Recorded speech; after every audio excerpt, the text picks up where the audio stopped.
part of being a family and a kin group is knowing that you are kin. And so we can trace descent or ancestry in a couple different ways. So we can do that through clans or through lineages.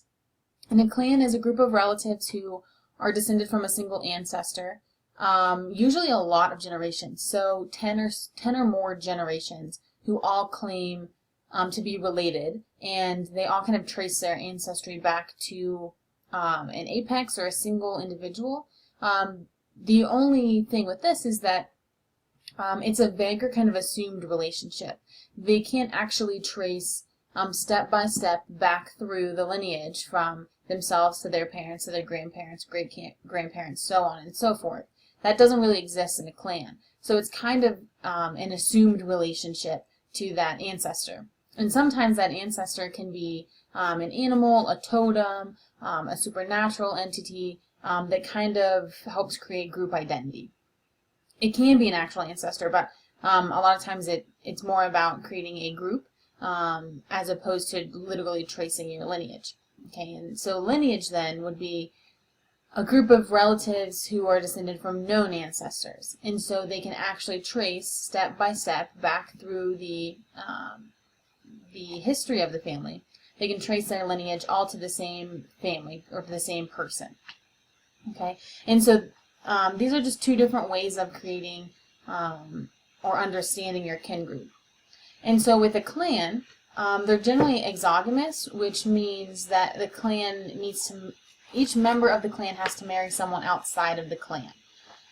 This isn't so much a taboo on incest as it is about building ties and relationships with other clans.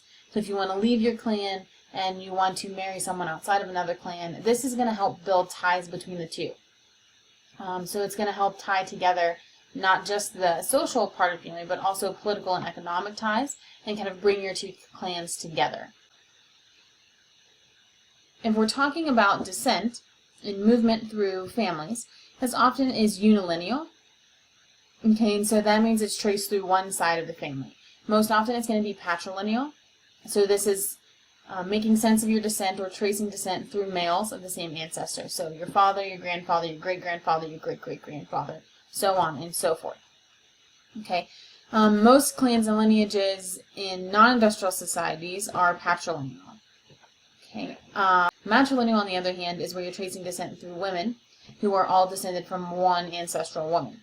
Okay, so in some societies, like in the Trobriand Islands, everyone is part of their mother's clan. Okay, and so you identify most strongly with your mother's clan as opposed to your father's. These are just a couple charts showing you those descents. These are from a different text, but you have similar ones in yours. I just like this side-by-side showing descent through fathers and descent through mothers. And so what you can see is that what's highlighted here is the members of the patrilineage. So people who are genetically related to this patrilineal ancestor. Okay, so he marries, they have a son and a daughter. The son marries a woman here, but she's not part of this patrilineal system, right? She's outside of it. So it's only people who can trace their direct genetic history through. And then you get down here and you have a female. The female can't actually pass on the patrilineal relationship.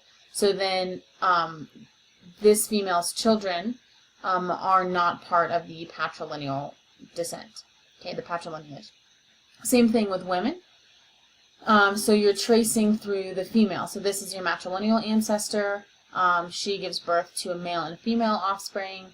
And as you move through, you can see that the daughters have daughters, and then you can trace it through the women. But when there's a male that has children, the matrilineal or matrilineage stops. Okay. Then you have this idea of cognatic clans. So instead of being patrilineal or matrilineal, you can trace descent through either side, and tracing back to a shared ancestor. Okay, so you're a member of both your mother's and your father's clan, not just one or the other. There are also three other ways to trace descent that are talked about in your textbook, and those are multilineal descent groups. So instead of unilineal, where you're tracing either just through the mother or just through the father, these are examples of where you can, there's more flexibility in tracing. So you have double descent, which is where you're tracing through both the matrilineal and patrilineal side of the family. And for different purposes, you could trace through different sides. So the example in the book is for movable property like cattle, you would trace through the mother side, and so inheritance would happen through the female side. But then unmovable property or immovable property, such as land, those are going to be inherited through the male side. Okay, so the inheritance and tracing of the lineage will differ in different situations. Then there's also going to be ambilineal descent, and this is where the parents can decide if they want to have the children associated with the patrilineal or matrilineal side. Okay, this is much more flexible, and it allows for more of a conscious choice as opposed to just being born into the lineage or descent pattern. And then you have bilateral descent, and this is where descent is traced through both the male and female side. This is actually what we have in the U.S. We think about our descent being patrilineal, but it's not, right? Because I am both part of my mother's clan and my father's clan, and those ancestral groups, I'm part of both.